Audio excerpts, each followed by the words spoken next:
terpenting adalah kenyamanan keselamatan. Karena ini laut. Saya optimis karena ini menjadi solusi. Orang bisnis pikir daripada saya naik darat 5 jam, sebelum naik kapal cepat itu 2,5 jam separuhnya kan. Artinya memang khusus untuk penumpang. Dan mungkin di situ terutama kenyamanan. Transportasi itu apapun penting, apalagi di Bali itu kan kita sering melihat kalau hari libur pasti macet. Kejadian yang kemarin di Bali itu menjadi cambuk ini berbenah. Coba saja pada saat tidak angin kencang.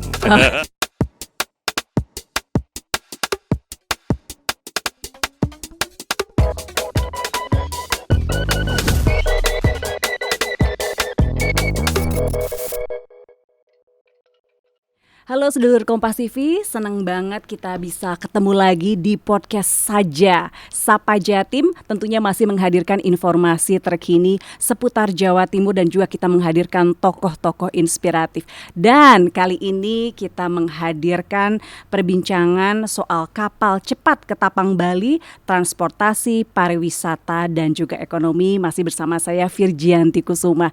Dan di studio sudah hadir narasumber inspiratif kita kali ini, yaitu seorang dokter tapi nyemplung di dunia politik, Dr. Agung Mulyono. Selamat siang, Mbak. Selamat siang. Terima kasih Dok sudah hadir di podcast saja Sapa Jatim. Sip, makasih sama-sama. Ini terima kasih banget. Kalau misalnya ngomongin soal dunia politik, Dok, saya mau membahas soal dokter dulu. Ini kan enggak umum ya Dok, dokter gitu ya, udah enak jadi dokter. Kenapa mau-maunya nyemplung ke dunia politik yang lebih ruwet lagi gitu Dok? Oke, jadi memang berawal dari dokter, kemudian saya lihat beberapa aspirasi yang perlu disambungkan dengan dokter ya, karena dokter itu kan murni relatif akademisi selama ini atau pengabdian ya? Pengabdian atau yang adalah di akademisi, praktisi ya, yang politisi kan jarang, sehingga terbukti di DPR provinsi dulu yang periode lalu hanya 2 dokter umum, sekarang udah tambah 1, 3 kayak sekarang dokter di politisi di DPR provinsi. Jadi kebetulan saya sejak awal suka organisasi aktivis ya, suka kegiatan, suka organisasi, suka bermasyarakat, rasa-rasanya, dan ditawari untuk masuk politik sehingga masuk, dan sampai sekarang udah 3 periode. 3 periode luar biasa. Tahun sejak ketiga, itu apa periode ketiga? 2014 ya. 14. Sampai insya Allah 2029. Ya, 14, 19, 19, 24, 24, 29 nanti. Luar biasa. Tapi yang unik nih Dok, saya baca mengenai dokter. Ini mungkin kenapa masuk ke politik, karena sepertinya dunia kedokteran tidak bisa memfasilitasi naluri dokter sebagai seorang leader, seorang pemimpin. Dari, ini baru saya ketemu ya narasumber yang dari SD, SMP, SMA selalu jadi ketua kelas. Tahu ya? Gitu ya? Kok bisa gitu Dok? Iya, jadi SD, SMP, SMA ketua kelas dan ketua OSIS SMA-nya itu. SMP, SMA ketua OSIS juga ya. Jadi itu alamiah, sehingga di situ kuliah pun saya dulu kuliah belajar dengan non belajar, artinya paling belajar untuk kuliah hanya 50%, lainnya kegiatan lagi, hobinya kegiatan, malah stres gak kegiatan itu. Kayaknya nggak ini ya, tidak tersalurkan gitu ya. Iya, terus kok bisa? Karena kan orang mungkin ya sekali, 2 kali, 3 kali seumur hidup tuh pengalaman jadi ketua kelas. Tapi konsisten dari kelas 1 SD sampai kelas 3 SMA jadi ketua kelas tuh, kok ya gimana cara membujuk teman-temannya kok mau milih jadi ketua kelas? Nggak dibujuk, zaman itu alamiah itu, nggak dibujuk. Alamiah, dan kemudian ada wali kelas. Ada pilihan sebetulnya, tapi nggak tahu di antara teman tuh tahu nunjuk, karena mungkin ya belum kenal, kan baru masuk nggak kenal. Ya alamiah, takdir Tuhan kan. Takdir Tuhan, tapi konsisten sampai 9 tahun. Ini saya baru seumur hidup saya ketemu orang yang jadi ketua kelas dari kelas 1 SD sampai kelas SMA kelas 3 gitu. Kalau dulu kelas 3, sekarang bilangnya anak sekarang Gen Z bilangnya kelas 12. Nah, ini juga uniknya jadi ketua OSIS SMP SMA. Kalau sekarang enak nih Dok, kalau jalur ketua OSIS tuh udah bisa dapat jalur khusus kuliah. Kalau dulu belum ya? Belum. Iya. Terus perjuangannya dari Banyuwangi bisa tiba-tiba ke FK UNER tuh kan pasti nggak gampang Nggak dong. gampang. Kok bisa? Ya, IDI singkatannya. Ikhlas doa ikhtiar, doa ikhlas. Nah, Terus apa yang harus kita pelajari nih kalau kita mau niru ikhlas doa ikhtiar? yang penting nomor satu lah belajar. Ya kerja keras belajar. Yang paling penting doa orang tua, restu orang tua. Setuju. Terus yang terakhir, Yo, yang di atas tentunya. oh itu restu yang di atas ya. Wah keren banget.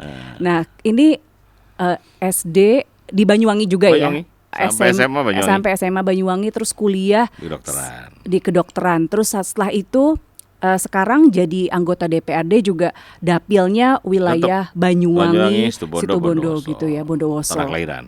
Kenapa begitu cinta sama Banyuwangi gitu ya? Ya. Susah melepaskan Banyuwangi. Ya, namanya dapil. Jadi dapil itu kalau mau maju dari pemilihan artinya DPR, tentunya lebih mudah kalau di tanah kelahiran, udah dikenal. Jadi paling enggak warga Banyuwangi udah kenal kita. Jadi kalau mau upgrade, mau action, katakanlah mau lebih branding lagi lebih mudah. Makanya ada DPR yang pindah dapil nggak jadi itu karena berat ngawalinya. Lebih baik memang DPR itu membangun kampung halamannya, lebih dipercaya oleh masyarakat. Tapi orang Banyuwangi sebenarnya mengenal Bapak sebagai apa sih Pak? Sebagai sosok seperti apa? Wah ini nggak tahu. Yang pasti kan sekarang kan DPR ya mereka tahunya DPR dan dokter tahu mereka. Karena sejak awal kampanye kita emang saya sejak awal pakai baju dokter. Ya, karena saya berharap tidak hilang, tidak luntur dengan profesi saya. Sampai sekarang pun pasien-pasien dapil yang kesulitan rujukan ke Surabaya atau Malang pasti kontak tim saya. Nah, kita rujuk, kita bantu untuk dimudahkan rujukan rumah sakit karena yang sakit berat-berat yang mesti rujuk ke provinsi, ya larinya ke Saiful Anwar atau ke Sutomo atau Haji. Nah, kita selalu buka kesempatan di dalam reses tadi, ketemu tatap muka, sampaikan kalau ada sakit berat maka hubungi saya, hubungi tim saya, kita bantu. Udah ratusan ribuan Pak kita bantu.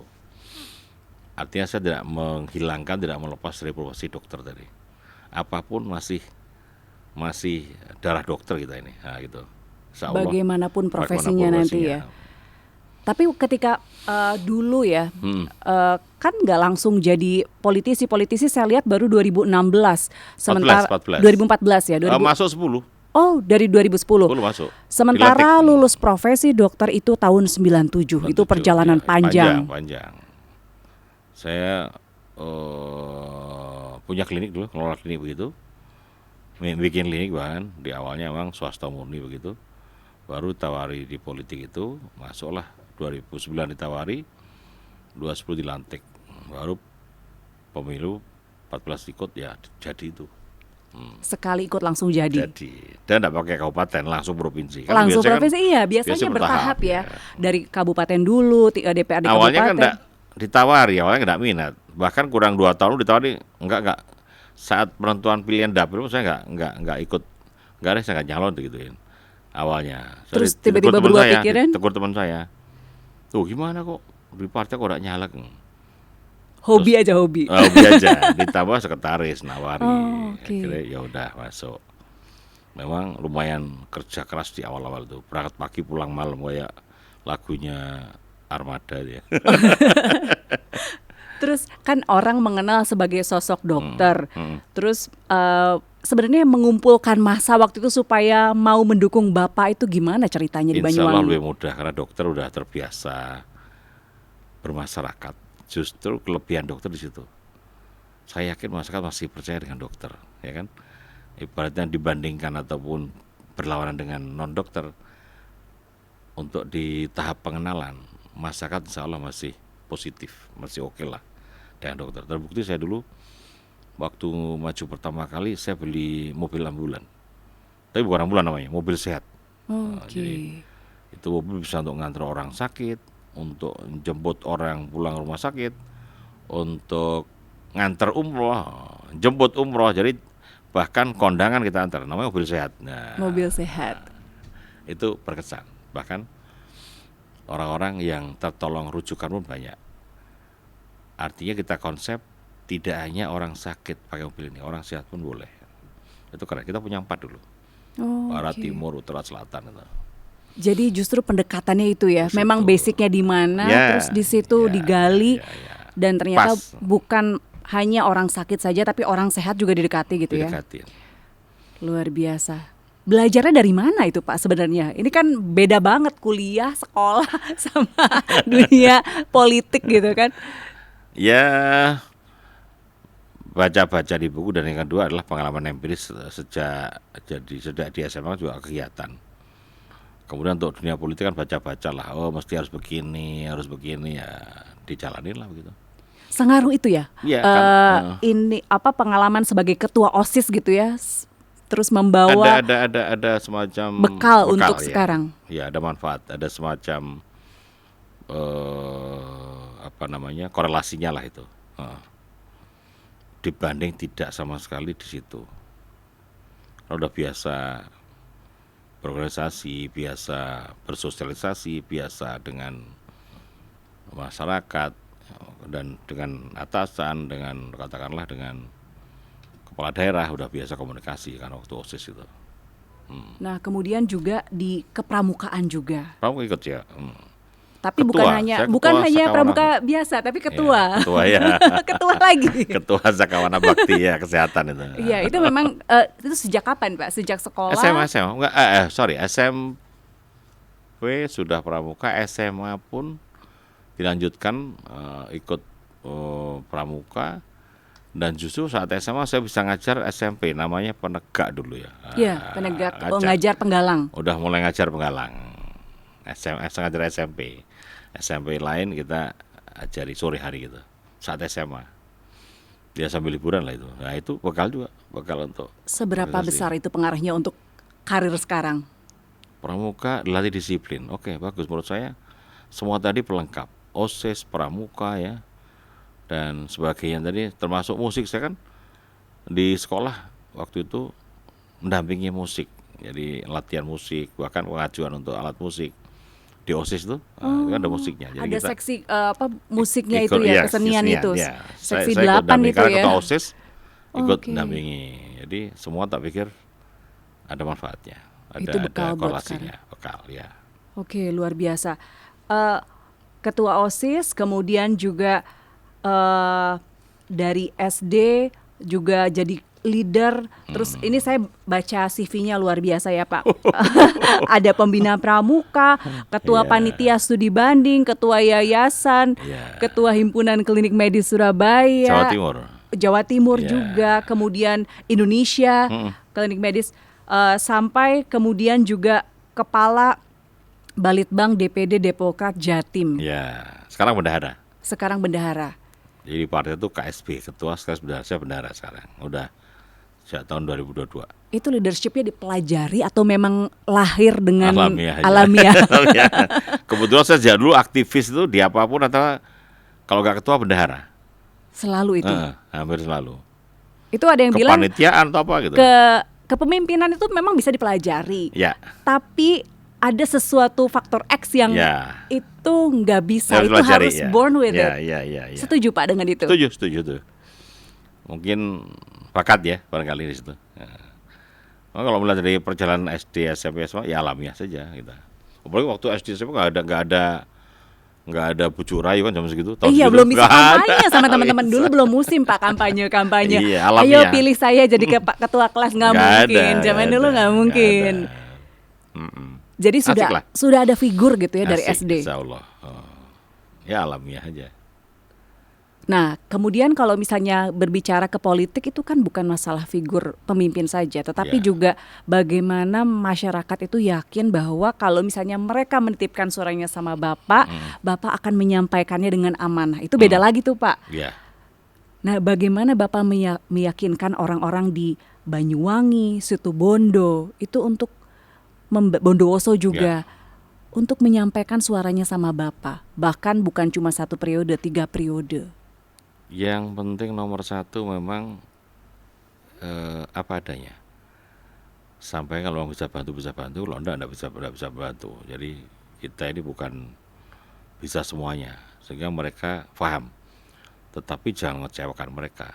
Jadi artinya mereka yang butuh contoh rujukan tadi kita hadir, ya kan? Orang yang katakanlah kesulitan tentang sekolah misalnya, ya kita hadir. Orang membangun musola kita hadir, jalan kita hadir. Jadi yang penting berbuatlah untuk masyarakat sehingga dikenal dan disukai bahkan dicintai dan dipilih nanti kalau pada saat pemilu. Tapi di keluarga ada background politik nggak sih sebenarnya? Nggak ada. Beneran? Masa nggak ada? Nggak ada. Sama sekali nggak ada, Pak? Nggak ada. Kakak tentara, dosen, Orang orang tua? tua bisnis. Jadi nggak ada dari politik? Nggak ada. Apa nggak dihalang-halangi sama keluarga masuk ke politik? Awalnya nggak boleh. Pasti gitu kan? Kakak saya ngelarang awalnya. Alasannya apa? Ya kita tadi udah dokter ngapain bla bla bla bla gitu. Nah, jadi saya hanya kakak yang melarang, yang lain ibu, bapak, istri, oke lah itu pilihanmu boleh. Kakak saya satu yang nggak boleh, kakak saya. Jadi pelan-pelan yakinkan akhirnya ya sudah itu pilihanmu itu. Mungkin khawatir Pak, kan soalnya kalau di dunia pekerjaan biasa mungkin itu ya begitulah ya, misalnya dokter pengabdian, terus mengobati pasien. Tapi kan politik banyak dinamikanya. Yeah. Yang orang yang awalnya lurus-lurus aja bisa belok-belok Pak kalau di sana. Apa mungkin khawatirnya di sana? Ya banyak kan mereka relasi media lah macam-macam ya artinya dan mereka belum punya pengalaman di politik, mungkin sekedar tahu di kulitnya ya. Jadi resiko itu kan dimanapun ada kan. Contoh orang meninggal di tempat tidur ya aja meninggal, di jalan aja meninggal kan ya. Termasuk orang bisnis pun berisiko, di politik pun ada risiko. Yang penting kita punya prinsip lah. Dan yang penting di politik ini adalah dengan masyarakat, berbuatlah untuk masyarakat. Ya bangun kampung halaman, bangun desa, mau kecamatan, syukur mau kabupaten itu. Nah ini udah mau 3 periode, 2 periode sudah tuntas, kemudian ini masuk ke periode ketiga. Gimana rasanya Pak? Adaptasi dulu yang pertama barangkali, yang kedua sudah tahu lah, yang ketiga apalagi udah tahu, tidak adaptasi lagi namanya. Sekarang ngurusinnya masyarakat, ya. Terus yang terbaru ini yang lagi rame juga soal akses transportasi antara Banyuwangi dengan Bali. Karena kan kemarin Jember, Bali kemarin ya kecelakaan. Karena ada kecelakaan KMP Tunu Pratama ya. Jadi akhirnya mau nggak mau transportasi bukan hanya Jember saja, tetapi Banyuwangi juga tersendat menuju Bali. Kemudian sekarang lagi rame yang kita bahas hari ini soal kapal cepat. Ini baru ya Pak ya? Baru. Katapang Bali yang bisa dianggap jadi alternatif solusi untuk para wisatawan yang dari Bali ke Banyuwangi dan sebaliknya. Sebenarnya gimana sih Pak untuk kondisi realnya sekarang di lapangan? Ya sebetulnya kita rombongan Komisi D tempoh hari maunya test drive, nyoba. Gara-gara ada kecelakaan tadi, kita takut semua. Gak jadi nyoba. Ini kan baru banget ya Pak? Baru makanya. Baru bulan. Itu launching setelah kecelakaan itu. Oke. Kita sebetulnya sebelum kecelakaan mau nyoba kita. Jadwalnya karena enggak pas, tahu-tahu kecelakaan itu kan. Nah, yang kedua karena saya dapil saya Banyuwangi, sehingga saya concern, saya monitor, saya pantau. Tadi pun saya telepon UPT sana. Jalan setiap hari, kecuali libur hari Selasa. Berarti berapa hari, 7 hari seminggu? 6 dong. Oh 6 hari seminggu. Kepotong libur? Selasa aja. Oh oke. Selasa libur, ya biar barangkali untuk rehat ya. Ya setiap hari ada penumpang. Itu adalah sebetulnya solusi penumpang yang tidak perlu bawa kendaraan. Perjalanan 2,5 jam cukup, kalau naik darat kan sampai 5 jam di situ, panjang. Yang kedua harganya murah lah, 225, yang VIP 250, murah. Itu muat sampai 400 penumpang. 500 sih kapasitasnya besar 400 ya? 400. Tapi ini kalau bisa dibilang ini harus di highlight untuk light traveler ya, karena maksimal bawaan 20 kg. Ya. Jadi yang bawa oleh-oleh banyak nggak bisa nih Pak. Ya, jadi penumpang kita jadi relatif yang pasti tidak bawa mobil begitu, dan barang pun dibatasi. Artinya memang khusus untuk penumpang, dan mungkin di situ terutama kenyamanan dan memang kecepatan nih 2,5 jam. dan dengan tarif yang relatif murah, ya, murah. Gitu. Ini belum sampai sebulan ya ini, baru beroperasi Ya, 23 Juli 2025 ya, resminya ya. sebulan jalan ya. Sebulan jalan ini ya sebulan pas. Ya. Sejauh ini animo masyarakat bagaimana Pak? Tren responnya bagus. Ini kan perlu sosialisasi, perlu marketing lah. Yang kedua memang ini kapal kan profesional, udah menyediakan tempat yang lain juga, termasuk yang dibawain kapalnya pemilik ini juga. Ya perlu waktu mereka nanti. Pasti akan ada orang coba. Mereka yang saya pesan di Subjatim, yang penting adalah kenyamanan keselamatan. Karena ini laut, ya apalagi Bali ini kan lautnya gede. Saya yakin dengan berjalannya waktu nanti perlahan, apalagi respon ini kan agak naik, insya Allah nanti akan sesuai harapan lah itu.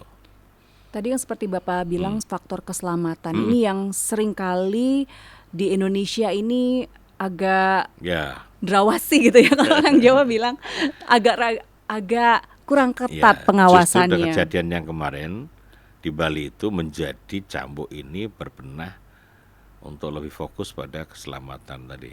Ya. Apakah ada desain khusus dari kapal cepat ini sehingga bisa lebih mempertimbangkan keselamatan para penggunanya? Secara teknis saya nggak hafal, tapi saya tanya pada yang kemarin di Subjatim, ada desain khusus yang memang untuk begitu, sehingga cepat tadi. Apa istilahnya itu ya, ada lubang di bawahnya tadi, saya nggak hafal. Tapi tentunya teknologi yang canggih lah ini yang digunakan, dan kan nggak terlalu gede banget. Tapi ukuran 400 cukup lumayan lah, 400 penumpang. Iya 500 berarti 400 lumayan. 400-500 mungkin biasanya digunakan untuk kalau kapal Roro itu roll in roll itu kan digunakan untuk mobil-mobil, ini benar-benar untuk penumpang semuanya ya. Manusia semua. Nah kemudian kalau saya lihat bahwa ini perjalanannya dari Marinabung Banyuwangi pagi, terus tiba di Denpasar siang jam 11.30, kemudian juga ada di Pelabuhan Serangan di Denpasar, kemudian balik. Tiba di dermaga Marinabungnya itu jam 15.30 ya. Dari sana jam 2.30 ya sana ya. Jam 2-an ya. 2,5 jam. Itu cuman sehari sekali PP. Ya, satu kapal doang. Hanya satu kapal ya. Nanti kalau udah banyak minat baru tambahin. Ini kan belum penuh. Oh, jadi ini masih baru uji coba. Kita lihat 3 bulan, nanti 6 bulan ya. Okupansinya gimana, Pak? Belum 50% Masian. Ya hampir 100-an lah. Karena masyarakat juga banyak yang belum tahu. Perlu sosialisasi tadi. Ya mungkin banyak pertimbangan lah. Saya yakin nanti akan ada uji coba. Tapi banyak turisnya katanya naik malahan. Kalau sekarang kan untuk pembelian tiket-tiket itu sudah mulai online semua ya. Apakah ini juga online juga? Infonya begitu. Begitu. Nah kemudian sebenarnya seberapa penting sih ada kapal-kapal semacam ini yang beroperasi Banyuwangi Bali, Jember Bali untuk masyarakat Jawa Timur dan sebaliknya untuk masyarakat Bali? Penting lah moda transportasi itu apapun penting, apalagi di Bali itu kan kita sering melihat kalau hari libur pasti macet, ya kan? Bali itu Nataru misalnya, Natal tahun baru, itu image kita sudah pasti nanti berjam-jam, bahkan panjang kilometer, kan? Ini solusi lah menurut saya. Solusi. Karena banyak wisatawan dari Bali itu bingung kalau misalnya mau ke Banyuwangi, terutama mereka kan yang suka surfing ke Jilen, ke Pantai Pelengkung gitu. Mereka pengen lihat keindahannya, tapi mungkin terkendala masalah transportasi. Betul. Ada dulu transportasi tapi yang kapalnya lebih kecil ya, sehingga mereka juga bayarnya akhirnya lebih mahal untuk charter. Dulu pernah pesawat Bali Banyuwangi. Sekarang masih ada? Nggak ada. Saya pernah naik dulu, ya lucu lah. Kita artinya 1 jam nunggunya. Naiknya hanya sekitar 15 menit. Jadi kelamaan nunggunya. Nggak sumbut sama usahanya. Gitu ya. Oke, terus kemudian kalau misalnya kita lihat bahwa memang Banyuwangi ini pada tahun 2024 itu ada peningkatan luar biasa sebesar 7% untuk kunjungan wisata domestik dan mancanegara. Terutama kalau kita lihat memang mereka lari ke Ijen, kemudian ke pantai-pantai dan pulau-pulau yang Pulau baru, Merah, Pulau ya. Merah. Ya. Kemudian ada hutan yang sekarang lagi hits juga untuk foto-foto. Oh ya ya ya ya. Ya itu. Nah ini kalau misalnya dari masyarakat Banyuwangi sendiri, Bapak kan mewakili masyarakat, suara masyarakat Banyuwangi, Ya. Situbondo dan juga Bondowoso. Apa sih sebenarnya yang mereka harapkan dibantu oleh pemerintah, terutama dalam kaitannya dengan turisme? Ya tentunya pariwisata ditingkatkan lagi yang udah ada, bahkan ditambah titiknya begitu. Karena pariwisata Kota Banyuwangi yang sudah ada ini kan cukup lumayan fenomenal. Contoh Pulau Merah tadi, Cilen tadi, Kawah Ijen, ya kan? Artinya yang ada ini dioptimalkan, dimaksimalkan, dan yang penting lagi adalah juga memberdayakan masyarakat sekitar sana. Harapannya adalah ekonomi masyarakat sana juga meningkat. Orang luar masuk dengan bawa duit, nah, harapannya juga kecipratan masyarakat Banyuwangi dan terutama daerah wisata itu. Tapi sebenarnya unggulannya Banyuwangi itu selain pariwisata apa sih Pak? Ya selain pariwisata dan pertanian tentunya kan di sana. Dulu terkenal buah naganya. Iya. Ya, nah itu. Juga kelapa bagus, beras bagus Banyuwangi.